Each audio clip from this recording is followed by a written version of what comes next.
मेरे प्यारे दोस्तों, मैं कर्णवीर और अपना आप सबों का अपने YouTube चैनल मैथ स्पेशल पे स्वागत करता हूं। और आज हम लोग कॉम्प्लेक्स नंबर को आगे कंटिन्यू करेंगे। और आज का जो मेन टॉपिक है वो है संयुग्मी अर्थात कंजुगेट। अर्थात conjugate of a complex number, किसी भी कॉम्प्लेक्स नंबर के कंजुगेट को कैसे निकालते हैं, उसके संयुग्मी को कैसे निकालते हैं, उसका एक्चुअल मीनिंग क्या होता है। आइए इन सब चीज़ों के बारे में जानते हैं। सबसे पहले इसको लिख देते हैं, डिनोट कैसे करते हैं। कंजुगेट को डिनोट करने के लिए हम लोग बार का इस्तेमाल करते हैं। किसका इस्तेमाल करते हैं? बार। यानी जेड के ऊपर में एक थोड़ा सा रेखांक दे देते हैं, उसको हम लोग बोलते हैं। ये इस बात को शो करता है कि ये कंजुगेट है कॉम्प्लेक्स नंबर जेड का। ठीक है, आइए पहले इसका हम लोग मतलब समझ लेते हैं, इसका मीनिंग समझ लेते हैं कि ये है क्या।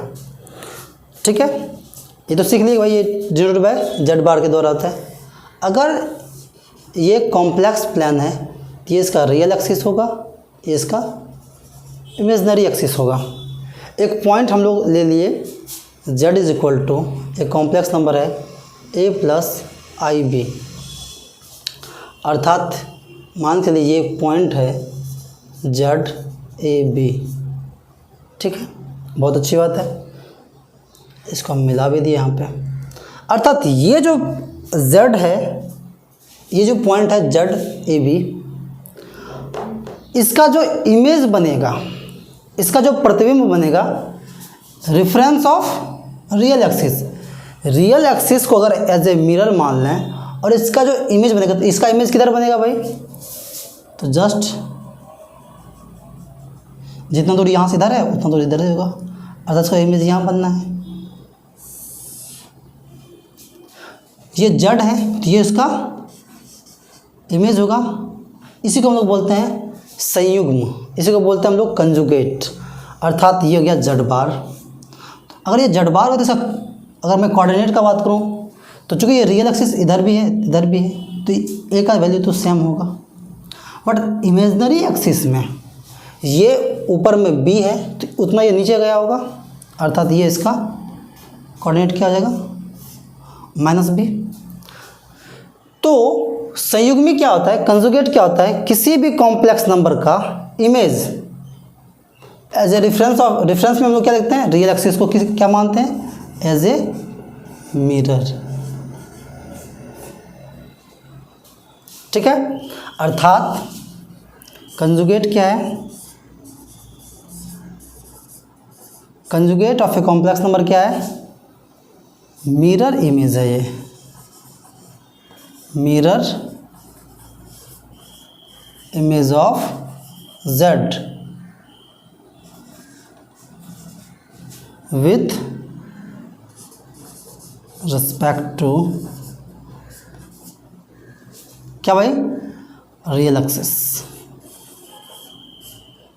रियल एक्सिस एज ए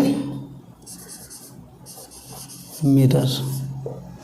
अर्थात रियल एक्सिस को अगर एज ए मिरर कंसिडर्ड करें तो किसी भी पॉइंट का जो इमेज बनता है वह उसका संयुग्मी कहलाता है, वह उसका कंजुगेट कहलाता है। दूसरे शब्दों में कहें कि अगर z बराबर a प्लस आई बी है, ठीक है, तो z बार बराबर ये जो i का जो चिन्ह है वो बदल जाता है, a माइनस आई बी।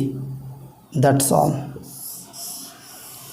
ये किसी भी मतलब कॉम्प्लेक्स नंबर का कंजुगेट होता है, यानी i का जो साइन है वो बदल जाता है। जैसे मान के लिए अब यहीं पे हम लोग एज एग्जांपल ले लेते हैं। जैसे मान के चलिए मेरे पास z बराबर है 2 प्लस 3i, तो z1 का बार क्या हो जाएगा?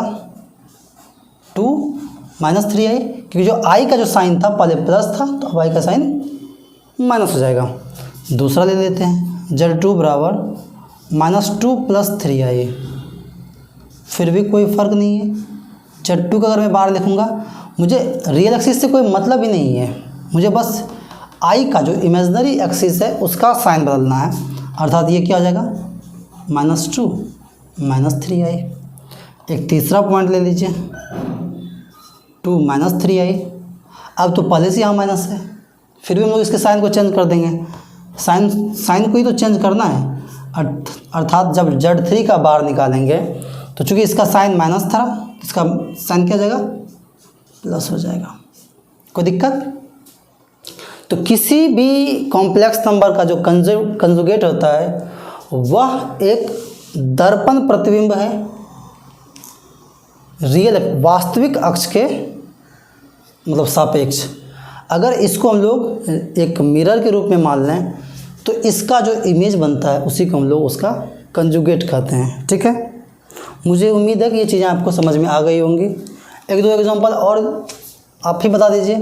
अगर Z1 बराबर 5 - 3i है तो Z1 का बार क्या आ जाएगा भाई, तो ये जो i वाला का जो साइन है ये उसको हम लोग को बदल देना है, अर्थात 5 + 3i। ठीक है, मुझे उम्मीद है कि आपको ये चीज़ें समझ में आ गई होंगी। आइए अब हम लोग इसके प्रॉपर्टीज़ को देख लेते हैं। ठीक है, तो इसका जो प्रॉपर्टीज है वो काफ़ी आसान है। ठीक है, जैसे देखिए कह रहा है कि Z1 × Z2 का जो बार है वह डिस्ट्रीब्यूट हो जाता है किसमें, Z1 के बार × Z2 के बार में। ठीक है, अगर दो कॉम्प्लेक्स नंबर का गुणनफल का अगर हमको कंजुगेट निकालना है तो उसको अलग अलग हम लोग कंजुगेट निकाल के उसको गुना करेंगे तो भी उसके मान में कोई फ़र्क नहीं आएगा। ठीक है, दूसरा है Z1 बटा Z2 का होल बार, ये दो संख्याओं का बटा है उस पर होल बार है, तो उसको हम लोग अलग अलग उसका बार निकाल के उसको बटा कर सकते हैं, इससे भी उसके मान में कोई भी परिवर्तन नहीं आता है। तीसरा है Z1 + Z2 का होल बार, इसको हम डिस्ट्रीब्यूट कर देते हैं, यानी अगर दो कॉम्प्लेक्स नंबर के योगफल का अगर हमको कंजुगेट निकालना है तो हम लोग उसका 1 बाय 1 अलग अलग कंजुगेट निकाल के उसको जोड़ देंगे तो भी उसके मान में कोई भी परिवर्तन नहीं होगा। तीसरा उसी प्रकार उसका अंतर है तो कर सकते हैं। और ये थोड़ा सा समझने का चीज़ है कि अगर कोई भी कॉम्प्लेक्स नंबर है, इसे मान के लिए एक कॉम्प्लेक्स नंबर Z बराबर लिख दिए 5 + 2i। ठीक है, तो इसका जब हम लोग कंजुगेट निकालेंगे तो क्या हो जाएगा भाई, 5 - 2i। और फिर हम इसका एक बार और कंजुगेट निकाल देते हैं, अब इसका भी कंजुगेट निकालेंगे तो क्या हो जाएगा भाई, 5 + 2i। देखिए क्या ये फिर से हम लोगों को वही नंबर आ गया क्या जो पहले था जी। तो इसका जो पांचवा प्रॉपर्टी है वो ये बताता है कि किसी भी कॉम्प्लेक्स का अगर हम लोग डबल कंजुगेट निकालते हैं तो मुझे पुनः वही कॉम्प्लेक्स नंबर मिल जाता है जो कि हम लोग शुरुआत में रखे थे। ठीक है, तो ये कंजुगेट का कुछ प्रॉपर्टीज़ था जिसको कि हम लोग अच्छे से समझे। और ये प्रॉपर्टीज़ समझने का मतलब सिर्फ ये है कि जब हम लोग सवालों को सॉल्व करेंगे, ऐसा नहीं कि हम लोग सवाल को सॉल्व नहीं करेंगे।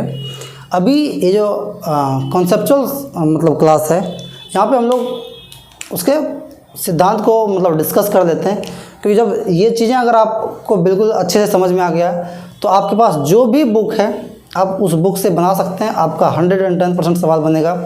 मैं खुद सवालों को लेकर आऊँगा। ठीक है, तो एक एक करके हम लोग टॉपिक को ख़त्म करते जाते हैं उसको अच्छे से समझ के, क्योंकि जब हम लोग सवाल बनाएंगे तो सवाल ताकि बहुत ही आसानी से आपको समझ में भी आए और ख़ुद आपसे बने भी।